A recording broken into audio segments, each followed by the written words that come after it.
Let's bring in our first panel, Liberal Senator James McGrath and commentator Caleb Bond. Welcome, gentlemen. Now, as I was saying before, U.S. inflation has hit 9.1%, a 40-year high. The cost of living crisis isn't going anywhere.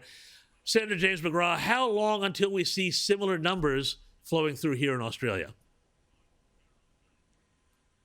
Well, I hope we don't see similar numbers in Australia, but you and I know we are going to see higher rates of inflation. Whether you go down to your local shopping centre, I've just come from Cairns, at the Cairns show up there, everybody is talking about how expensive living is at the moment. And what worries me is we've got a government in Canberra who spend their time blaming the previous government. And if I had $1 for every time one of those ministers said, oh, the former government, I'd be a rich man and be able to buy a lot of Rembrandts.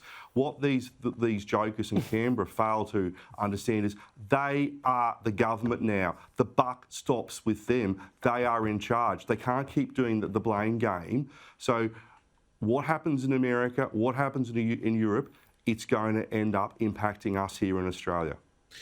Well, Caleb, that brings me to my next question. Labor was elected on fixing the cost of living problem. Some would call it a crisis, and I think that's not too strong a word. But, you know, are they up to it? Do they know what they're doing with all of this? Well, at no point during the campaign, when Labor kept campaigning on reducing the cost of living, did they actually have a plan to reduce the cost of living. And the only things they put up, which governments tend to put up to quote-unquote reduce the cost of living, is pumping more government money into the economy, whether it be to, reduce the cost of childcare by providing subsidies, etc. The only response governments ever seem to have is to throw more money at the problem. And as we know, that just results in higher inflation. They literally throw fuel on the fire at a time when fuel is so expensive. And that's exactly what's happened in the US. I mean, you played that clip before, James, of Biden saying, how low inflation was in the US compared to the rest of the world. Well, for one, that is crap. But I mean, last year, a year ago, he was saying that this was temporary, that we would not continue to see high inflation. A year on, it only keeps going up. In December, he said, OK, well, we've sort of hit the peak now. Again, wrong. It only keeps going up. And last year, Biden, good old Sleepy Joe, threw $2 trillion at the US people with his Get Out scheme, or whatever he called it, the Rebuild America thingo, $2 trillion.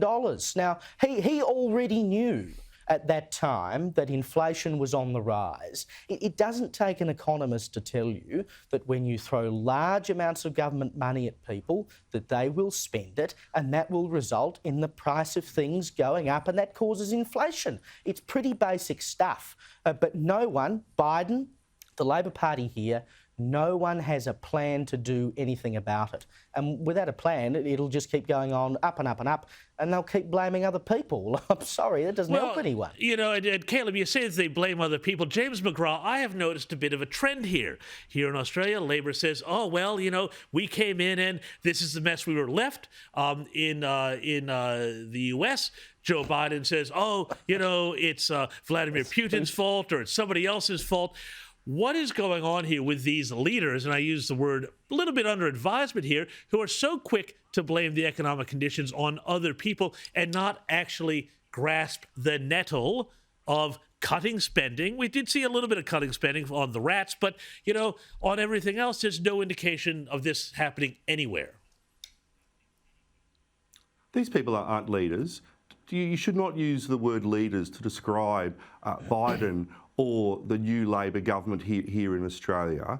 What we've got is a bunch of politicians, indeed a bunch of student politicians, who are in charge of our economy and our way of life, and all they know is politics. They are experts at politics. They are not good at making decisions. And what we're going to see over the coming months is a continual blame game of blaming Scott Morrison for everything from a lost sock in the washing machine to climate change to whatever goes wrong in Australia. It is Scott Morrison's fault.